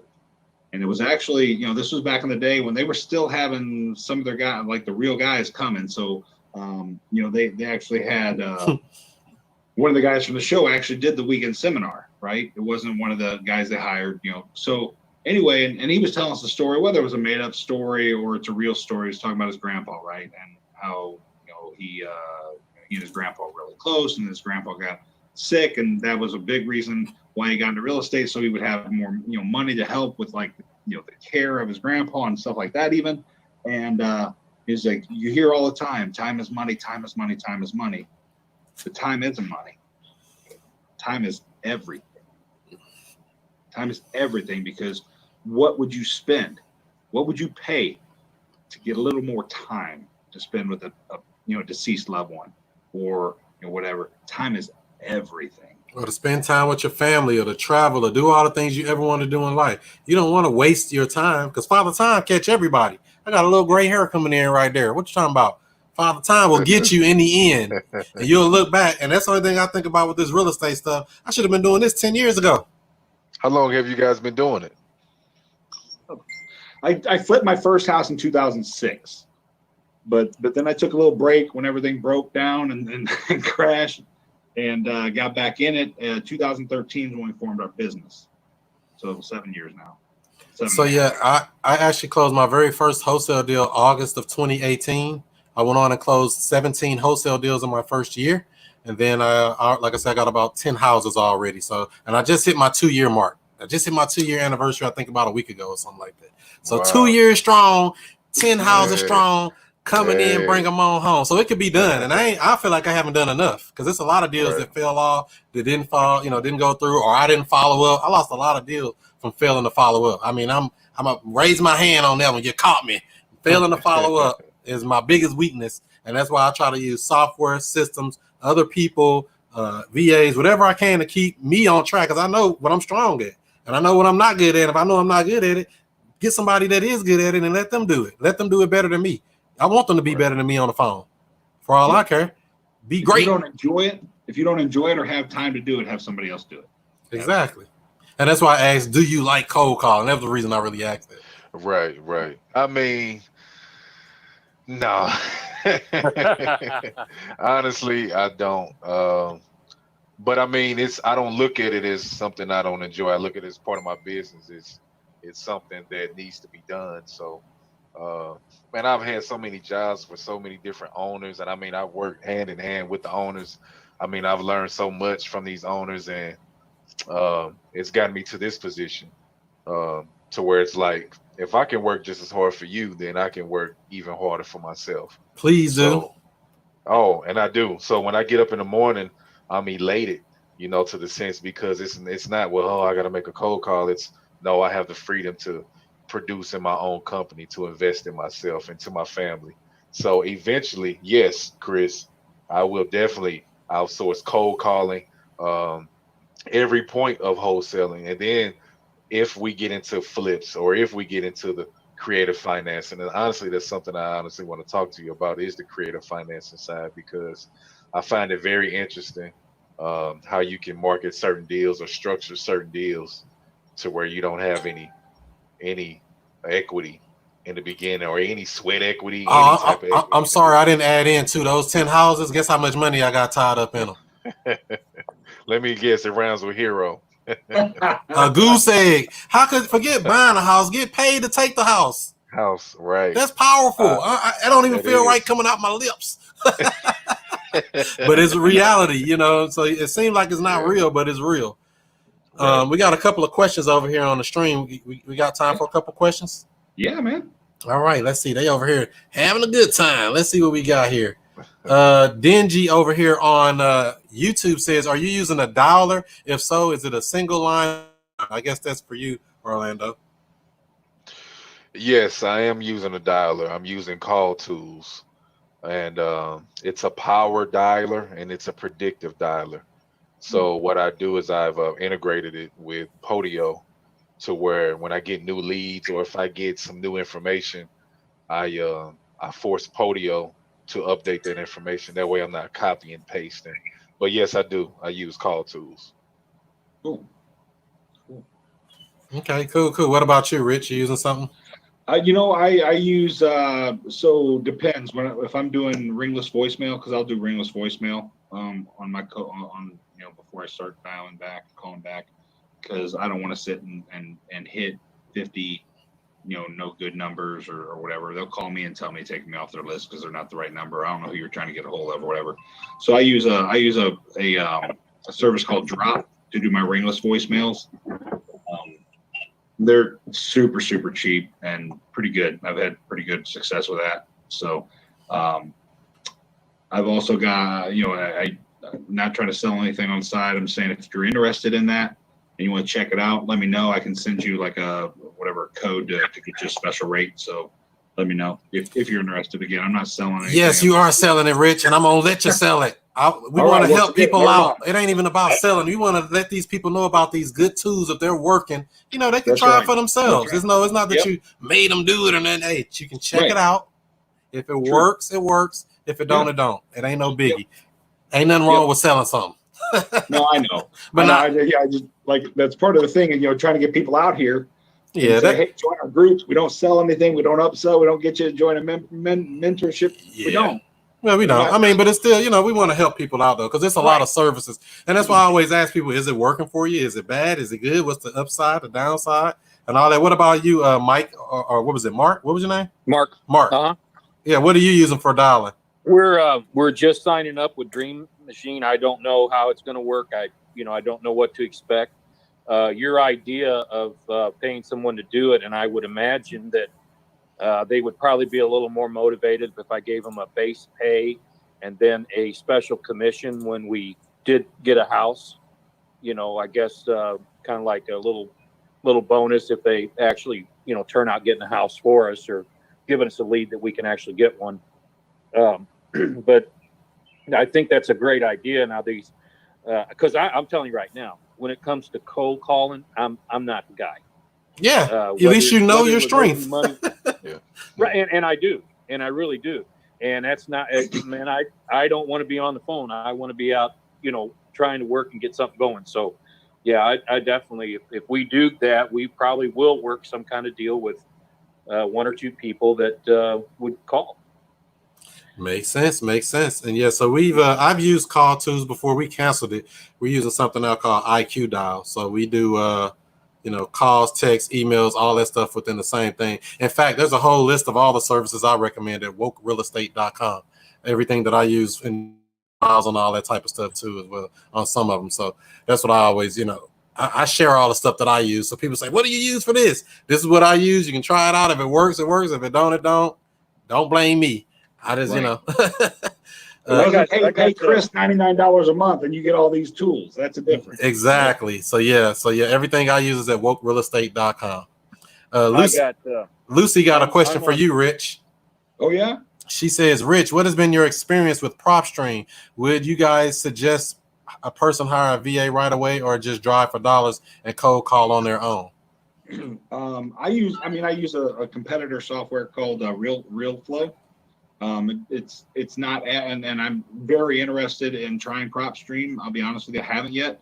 Only because I listened to the video and I think even Max Maxwell said, look, don't do it unless you've got 7 days to focus on it and actually put into it, because you get that free 7 days, and like anything else, you try the fancy shiny new thing and you maybe find out what it can, like 10% of what it can do. If I'm gonna make a switch on what I already know and my system's in place to try something better, which I think PropStream probably is better in some aspects, but I want to be able to dig in and bury in and even over a weekend and give it 100% effort. But I haven't done it yet. I use RealFlow.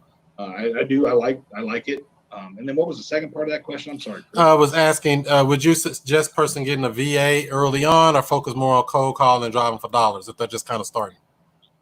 If people are just starting, honestly, I don't want to tell people, hey, go spend some money you don't need to do right away. It depends what your budget is, really, honestly. If you got a budget that's in place that you can get a VA, absolutely. I'm a big believer in, peel off some things that you either don't want to do or don't like to do, and peel it off and have somebody else do it. Of course, you want to spend the time to show them how you want them to do it. I made a mistake the very first time I hired a VA. I thought they were already a real estate VA. I was told they were a real estate VA. So obviously they must know what to do. So go ahead, do it. Here, you're hired. Go find me some leads. No.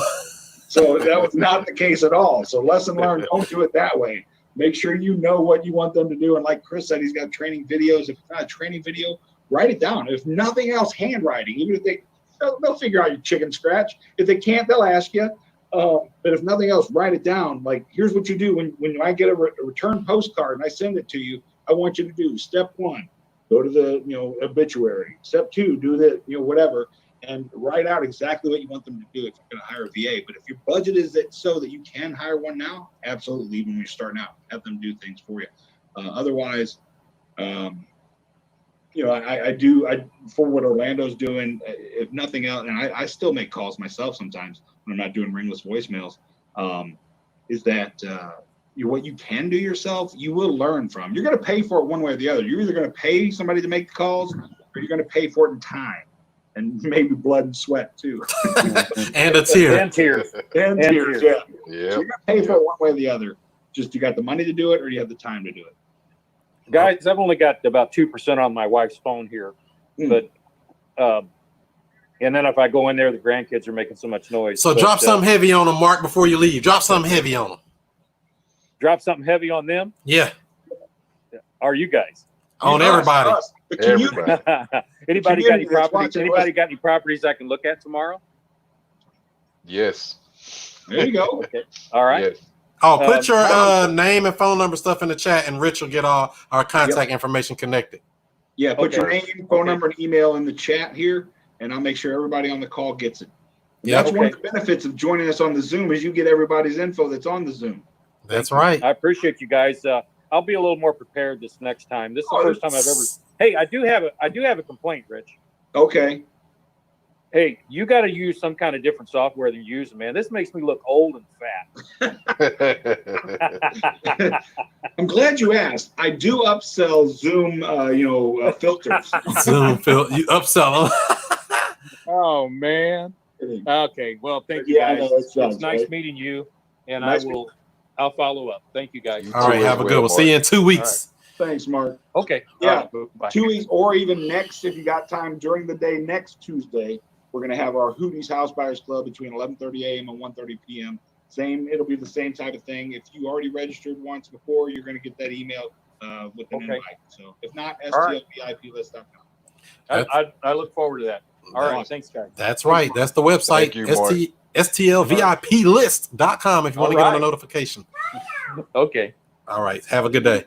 So for Lucy's question, yes, PropStream is okay. And plus, I got a new app. I just downloaded it to the phone, and I haven't even tried it yet. But I'm actually going to be going out to try it here in the next couple of days. I downloaded it, so I did the first step. I just didn't do anything else with it. I'm going to go try it out and see what it really can do, you know, because like you were saying a second ago, Rich, there's a lot of stuff that I've been on it for probably, I don't know, 7-8 months or something, but that thing has a lot of features and stuff you'll never use. I mean, it's information overload. That's really the best way I can put it. It's so much data when you can get MLS data nationwide, vacant house data nationwide, absentee owners nationwide, all this stuff compiled into your list and more, divorce, bankruptcy, all these different types of lists, any type of list you can think of, all in your computer and now even on your phone that's connected to your thing on the computer. So you add stuff on there. And I'm actually going to have Burton from PropStream come on August the 10th. He'll be on my Monday night show. I think that's the 10th. Whatever the next Monday, yeah, August the 10th, he'll be on to give a full walkthrough of the app and all that type of stuff to show exactly what it does do. And if anybody want to get the free 7-day trial, what's the link? Wokesource.com. Rich say everybody got something free. Yeah. I've got it. Wokesource.com. What a real follow-up question about that though. What would you say, Chris, for what you do? What is the biggest, shiniest, flashy thing about PropStream? More leads than you can even process. If you ever be like, oh, I ain't got enough leads, you lying to yourself. It's impossible. You can't even pull 10,000 leads. I've never pulled that many leads off of it. I mean, I think the most we did was maybe 5,000 in 1 month, but I never even got to reach all them people. It was too many. It's more leads than you can digest. You can't call enough people. You can't, you know what I mean? And even if, unless you're doing like multiple markets or something like that, and, 10,000 leads is a lot to do in 1 month. You know, it's just information overload, like I say. So it makes a big difference there. Let me see here. I think we had a couple of other questions in here. What else? Good evening, all good vibes, they say. Good evening, everyone. Lucy says she likes IQ Dial. Chris put her onto that system, and it's nice. Let's see here. She said, thanks, great answer, Rich. Talking to you. Awesome. And somebody else had another couple of questions. There's so many things in here. I'm trying to see them all. Oh, okay. Somebody over on Periscope say, how do you double close if it's not available in your state? Ooh. So like if it's illegal, if they don't let it because of you have to actually have the funds to do it, or they just won't, they won't do it, or yeah, man. Probably have to do something called transactional funding, where you have somebody else front the money for 24 hours or however long, where they make a percentage on their money real quick and they'll buy it, close on it, and then you just sell it right back to the other person. I guess that's still a version of double closing, but there's always legal loopholes around all of this stuff. So people say, you can't do this, you can't do that. There's a way to do it, believe me. Yeah. There's always a way. Yeah, and whether it's, you find out what your state's regulations are on that. Maybe some of them might have a 24-hour seasoning, may have a 72 hours, so whatever that span is, that they don't consider it a double closing anymore. Then just make sure you got transactional funds for that. Yep, I agree with you, Chris. I know a good friend of mine. He recommends transactional funding, and he charges 2% on the purchase. It's not how much you make, but it's on the purchase. Okay. So, yep. Cool. I know that's right. So they making money real quick. 2% in 24 hours. Yep. Right. What is that on annually? Yeah, exactly. They doing that. So, hey, 2% quick. And how many times you can flip that same money? Yep. Many times as you want. And see, that's the thing, money's meant to move. It's a currency. It means to flow like a current, not sit in a bank account and die, not sit in a 401k and wait till I'm 65 or whatever the rules are. And, all that stuff. You want to work that money. How do I get this money out to work? I don't want a bunch of money just sitting. I want it out working for me. That's my soldiers. That's right. That's right. All right. So let's see here. Dingy wants to know, I want to ask if there's I don't know if y'all have this, a comparison between Propelio and PropStream, but I think I'm hearing the answer. They want to know which one is better, if you even had them. You never use them? I've never used Propelio. I just use my RealFlow. I really do like RealFlow. I do, and it has a ton of leads too. I just think I got to check into what specific types of leads that maybe PropStream has better and more than RealFlow, and I'm hearing a few things. What is it how much is RealFlow a month? I got it on a special. It was like $49 a month. I think you can either get it $49, maybe $99 a month for your single user. But I think $49 a month is pretty standard. And that comes with like hosting 2 sites. You can have you basically can have a buyer site and a seller site, as well as I think I want to say you get 10, maybe not. You get 10 landing pages. You got to go out and buy your hosts and get your hosts and buy your domain name and everything yourself. But they'll house them for you. It's pretty decent. I really do like it. I'm trying to talk myself out of it. No, but there's some things I really want to see what the flashy bells and whistles are with PropStream. Yeah, I've been using a free service. I don't know, y'all. Do y'all like free stuff? I'm gonna drop a gem on y'all if y'all want free some. stuff. Wait a minute, I heard somebody in the back say they want some free stuff. I don't know. Let me see. I've been using he just mentioned landing pages. I've been using MailChimp for some free landing pages. I mean, it gets the job done. I actually bought the domain, forwarded it to the MailChimp link, and it looks like a regular website. So if somebody go to the website, they can go right on there and see a list of properties for our rent-to-own properties, or they can go on there and see a list of properties for our cash deals. They can add themselves right to the email list right there on the page as well. So it kind of takes out a lot of the stuff. Because I'm a systems guy. How can I put a system on this stuff and forget about it? I don't want to remember this stuff. And, how do I do that? I don't remember nothing. Put it on the system, forget about it, and go back and live life. That's what I'll be trying to do. So, yeah, MailChimp, that's what I've been using for some free landing pages. What's one of the addresses of your landing page? You can try cashleasepurchase.com. Cashleasepurchase.com. That's for our rent-to-own deals. Or you can look at buyforcashstl.com. All spelled out. Buyforcashstl.com. That's for our all cash deals. It's just a landing page, but it's got information and everything you need right there. So are they both targeted to buyers or do you target sellers? So yeah, but then I have another website. That's for dispositions. Those both are for dispositions. So one's for rent to own creative people that want to know, how does the program work? How much down? How does it work? How do I know if you're a scam? It's got a lot of frequently asked questions right on there on the cash lease purchase site. And then the other one is directed specifically for cash buyers. Okay, cool. So if you want to buy on terms, we got a site specifically for you. You want to buy for cash, we got a site specifically for you. Don't ask me nothing. Those are the properties that are available. If you want them, go get them. And then when they click on the picture, it opens up, got pictures, video, walkthrough, all the information. So only thing you need to know is, can I come see it and can I drop an offer on it? Not ask me about the house. I don't have a lot of conversations about houses. But what do you think about this? I don't know. You see it. You can come see it. I ain't going to sell it to you. I'm going to let you sell yourself.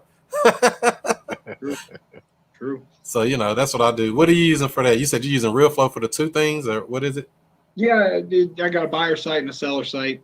So I try to keep it a little different because I don't want to, obviously you don't want to send your sellers to the site that's got all the listings of all the houses you're buying and you're trying to sell to somebody else, right? Yeah. But and then I've got like my STL VIP list is a landing page site through them as well. And yeah, so what do they do with the emails? They put them on a list just for you or something, or they go into like something else? Yeah, so it feeds them into my contacts. So it immediately just dumps them right into my contact list in RealFlow. So I then see my contacts are and add them to then my email list. I was using MailChimp for like my emails and stuff, mass emails, but I don't know what the heck happened there. And I'm kind of got a little pissed off a little ticked off at MailChimp. And yeah. And here's another little small hack for MailChimp. You ready for this? It's a little hack. Yeah. I got 5 accounts with them. They say you can only do like so many things. So I got 5 different accounts too. Okay. See, I be hacking. See, I'm a hacker for real. I don't like telling everybody that. I be figuring it out. I'm like, how you figure that out? I try stuff. See, I'm always trying something new, trying to figure out another way to do it.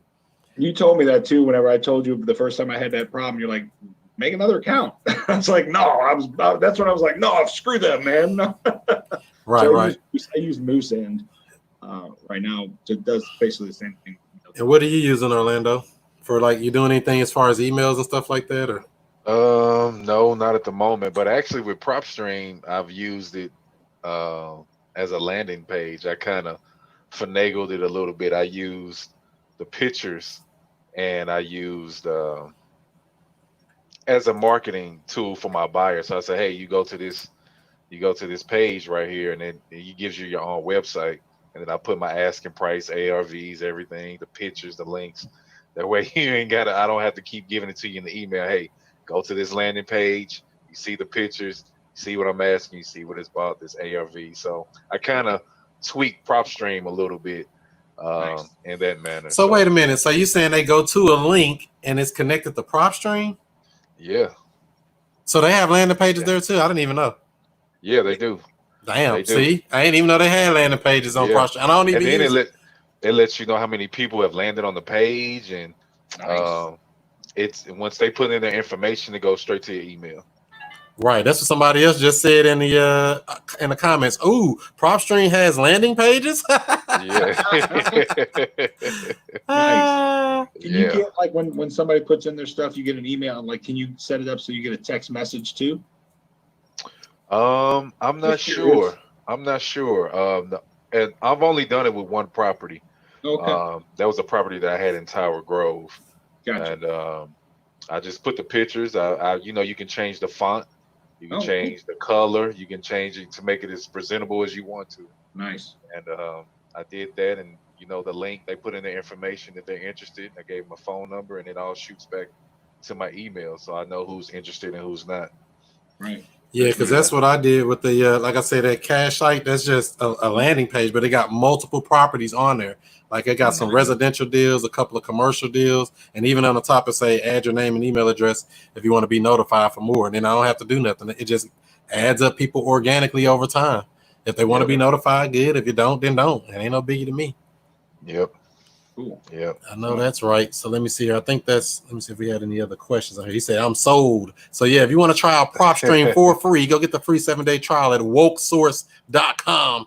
Tell them Chris sent you. Right. Yep. But you'll be hooked. I mean, that's the only thing I thought about PropStream is I should have had it the day I started the business. That's the only thing the day I started, I should have said straight in there and get it. I didn't get it till 6-7 months after the fact or whatever. But I should have had it day one. But it's becoming more popular now. Everybody got all the data. Yeah. That's the thing. I may have waited too long. No, not really. And that's why I say there's so many leads and so much stuff. You can't get to all these people. It's almost impossible. You can't. Chris, I agree with you. It's so much information on PropStream. There's so many analysis tools. They got cash flow tools, rehab analysis, rental portfolio, marketing pages. They even got it now to where if you set a certain criteria, you can it'll do it automatically. It'll send up every niche that you have automatically and send it to you, so you don't have to keep searching your area and saying, okay, these are property. You set your niche or whatever list that you want to hit. So y'all get emails all the time, 50 new properties, 20 new properties. And like you said, the app as well. I just tried the app last week.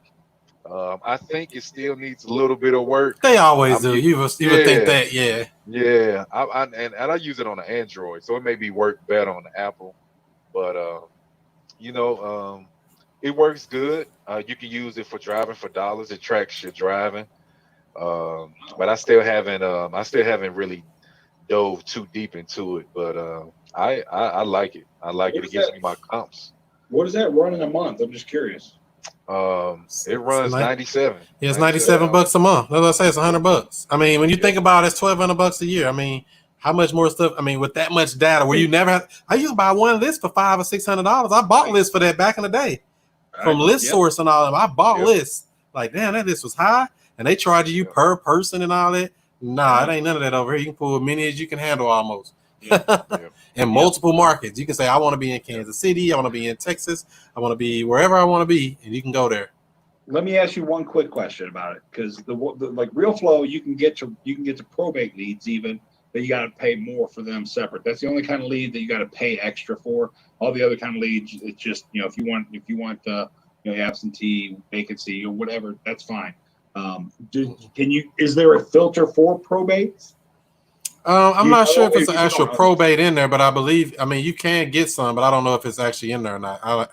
There's so many filters. I know there's divorce. I know there's bankruptcy. I know there's absentee owner. I know there's vacant. I know there's expired listings. I know there's active listings. I know there's actually I could have just pulled it up on the screen and seen. Yeah, that's what I'm doing right now. So it's a lot of stuff on there. It's like it's so much. It's kind of like good night. They have pre-foreclosure. If they include probate lists or leads, I'm canceling tomorrow. No, I'm. But just try it for free first. Go do the 7-day trial and play around with it. Like I'm going to start my 7-day bury myself into it for 7 years. Yeah, and just go try it out, and then you'll see exactly what it'll do. And you'll say, man, it's more than I can even handle. I can't call all these people. Yep. So let's see here. They got liens, bankruptcy, divorces, equity, mortgage, pre-foreclosures, bank owned. What else is this? Looking for that P word, the magic probate. golden P word. You know, I've been looking. They got at certain child support videos. liens, mechanic liens, solar liens, HOA liens, tax lien. Let's see here. I want to say they do, Rich, but I don't see quote me on it. Yeah, that's fine, man. It's okay. I don't know is a perfectly good answer. We actually use something else for that anyway, to be honest. Okay. That's like real fast. We're gonna get it so fast nobody even know it was even in there. I want to know about it before it get printed. I want to get it before it get printed in the newspaper. I want to get it on the way to get printed. That's right. Hijacking the printing truck. Give me that paper, man. Don't put that out. It's got probate in it. I'll buy all the newspapers. Yeah, and that's the whole thing. So, this stuff makes a difference, and it can be done. Anything you want to do in this business, you can do it. For the people listening and watching, we got about 18 people in here watching on a couple of streams right now. So that works. Miss Melendez would pop up and tell us she got a deal done while she's been off her video and on mute because she said she had to go. She's making it happen. She said she had to go. She down in Texas. Oh yeah. San Antonio. That's right. Making that money. All right. Any other questions or anything from the audience here before we wrap this thing up shortly? When is the next one, Rich, and how do people sign up again for people who want to get on? The next one of these in the evening, 6 p.m. is 2 weeks from now, which is going to be August 11th, I believe. Yep, August 11th. So August 11th, 6 p.m. Central Time. They can register. If you've already been registered, if you've already been on one of these calls, on the Zoom call, you're already on the list, you'll get an email. But if you want to double check, you can always, or if you want to make sure, or if you've never been on the Zoom call itself, you can register to be on the Zoom call at stlviplist.com. You'll get the email. I'm trying to get better at sending them the email better than the day before or the day of. Well, that's about when they need to see it anyway, because they ain't going to remember. That's true. That's true. We got busy lives. We can't remember what's happening tomorrow. Just check it the day of then. Right. About 2 hours in advance, and then you'll get them all on there. That's right. I sent the link. So stlviplist.com. Otherwise, if people want to get on the Hootie's House Buyers Club monthly meeting, I mean, anybody that got this invite is going to get that invite too. So that is next Tuesday at 11:30 a.m. Central Time. We go 2 hours. It's a hard cutoff at 2 hours. So 11:30 a.m. to 1:30 p.m. Central Time. All right, cool. What about you, Orlando? You got any closing statements, closing questions, anything you want to drop on us heavy? Yes. Resistance is futile. Exactly. Wait a minute. Oh, that's the wrong one. Yeah. That's the old one. You gotta play a certain game to know that one. But no, I want to thank you guys for the information and the experience that you provided with me, and I'm sure everybody else who's listening in and watching. Again, I'm new in the field. I'm learning just like everyone else, and I'll continue to learn. So I just appreciate you guys' time, the platform that you're using, so we all can connect in this real estate game that we're all in to learn and help each other. So absolutely, I appreciate it. I do. Thank you. That's what I'm talking about. So yeah, I put my email in there as well, chris@wokerealestate.com. Anybody want to invest, connect, deals, JV, all that stuff, I'll look at anything and I'll tell you it's junk, or I'll tell you, yeah, let's do something. chris@wokerealestate.com. So yeah, a lot of people are like, oh, I got this deal, but like ARV 100,000, I got it for 90. It's probably not a deal. So now if they'll take some terms, I can create a deal if they'll do it. I'm all about creating something out of thin air, because that's where the wealth is created from, in my experience. True. And that's the key too. Also, is I love helping new people too. So if people want to connect with me and say, hey, can you work these, work some deals with me and show me how it's done? I love doing that, but they've got to also be willing to hear a no from time to time. Like somebody says, hey, will you go with me to go look at this house? And I'm not picking them. Okay, I'll pick on it. This house in North City, it's 4-bedroom, 2-bath. It needs about $300,000 in work. They say the ARV is going to be about $500,000, and it's right there on St. Louis Avenue And it's not and it's not Crown Candy, then I may have to say no, man. The numbers don't work. We're not going to waste our time driving there to look at it. But most of the time I'll be like, let's talk it out and hear more about it. Maybe what's the motivation? What's the seller sound like? Are they open to more than just are they flexible on the price? Whatever. So, but they got to be willing to hear no. Because I remember I was new. I wanted to go see every single house I got a lead from, whether it was a deal or not. And you waste so much time doing that. And every single person will tell you that usually, right? I mean, everybody that's been in the business for a little bit, they've been on some calls or they've been on some appointments and they've seen things don't work out sometimes when you get to a house and it doesn't quite need the $4,000 in work they said it needed. It needs more like $20,000 to $25,000 in work. And you're like, crap, I just wasted my time completely because they're hard set on $70,000. I need them to be at $20,000. So don't do it. Don't waste your time. Numbers don't work. Don't convince yourself you can get them to work. Exactly. And I'm a big advocate of having it under contract before I ever go see it. I lock up a property in a heartbeat over the phone, over the internet, and then go see it with a cash buyer if I'm not going to buy it myself. See, virtual. I came in the game virtual. So I say, what? I ain't got to go see the house. I ain't got to go meet the seller. I ain't got to go run from their little mutt dog, keep jumping up on me. I ain't got to go see that crying baby. I ain't got to go do none of this other stuff, but I can get the deal done. That paperwork makes that paperwork. That's all you got to remember. It's true. I like that. All right, family. Thanks, everybody. We'll see you in 2 weeks or less. 1 week if you're doing the 1 or 2. The lunchtime, and if you're coming back on a 6 p.m. one like this, that's in 2 weeks, and we'll be back just like that. Sounds good. Thanks, All everybody. right. Thank Nice you. talking to you, Orlando. You too. All right. You too. Peace See you to later, the Miss fam. Melendez. Hope you got a couple deals done. She did. Getting all the deals down there. Got them all. Leave some for the rest of us. Exactly. Can I get a deal? All right, that's how we do it, family, right here. Each and every other week, we do this live stream just for y'all. Let me put my camera back on. Let me see here. Bloop. Can I do that? Bloop. Give this video a like. Give it a thumbs up. Give it a share. It helps boost us in the algorithm. We do this every other week with Rich Groves. So make sure you like it. Let's see what we got here. I had a deal earlier, Chris. I tried looking for your contact information, but ended up sending it to Faster House. Really? How can you not find me? I'm the easiest dude on the internet to find to say Chris Monroe STL. Just put it in Google. I'm the easiest dude to find in the world. There's no reason to say I couldn't find you, Chris. Chris Monroe STL, wokerealestate.com, any of that type of stuff. Just put in Chris Monroe Real Estate in Google, and you'll see me like this.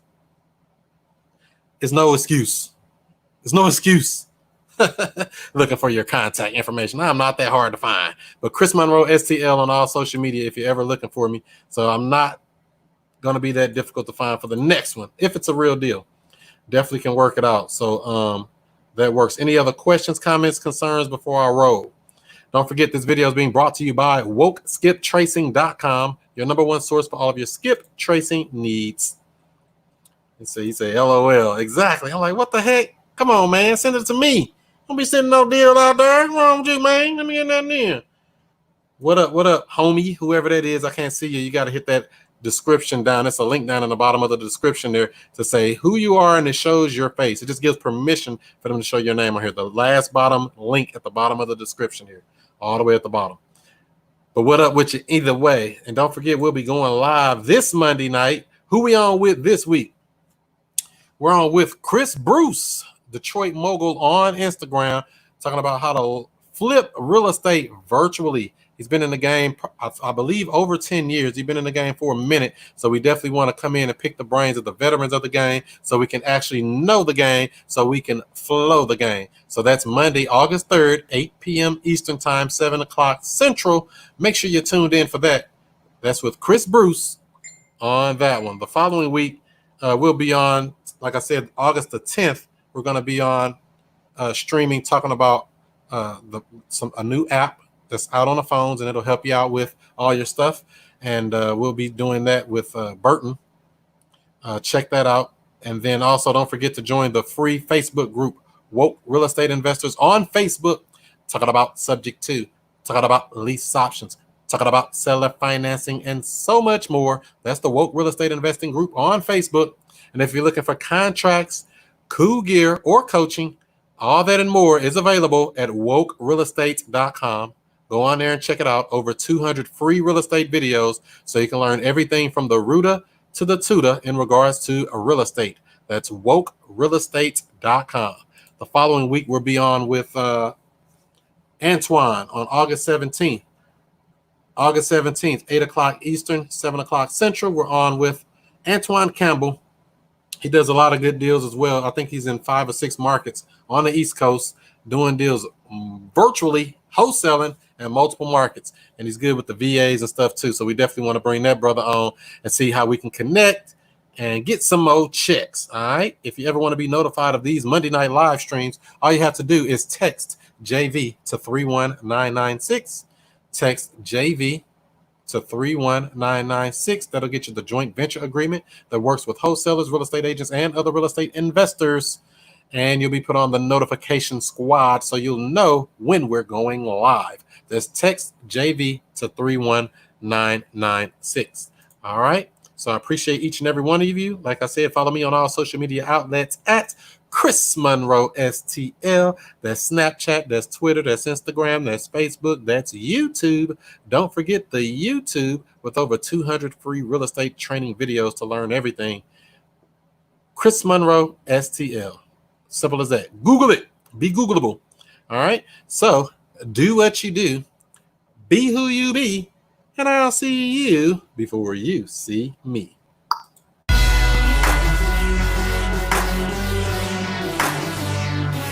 And we have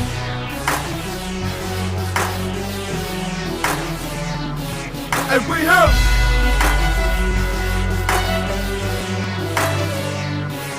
and we have Mr. I stay whoa, whoa, whoa, whoa, whoa, whoa, whoa, and Mr. I stay.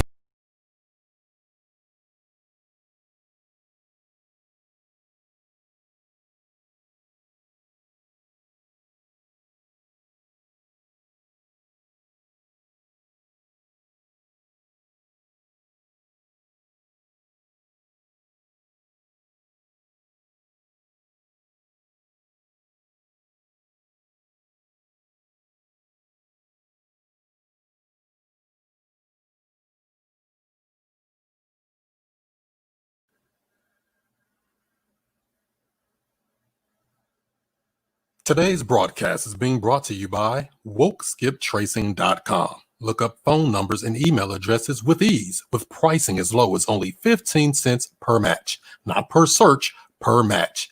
If there's no number or email address, you don't pay. Get accurate data in just minutes. WokeSkipTracing.com. That's WokeSkipTracing.com.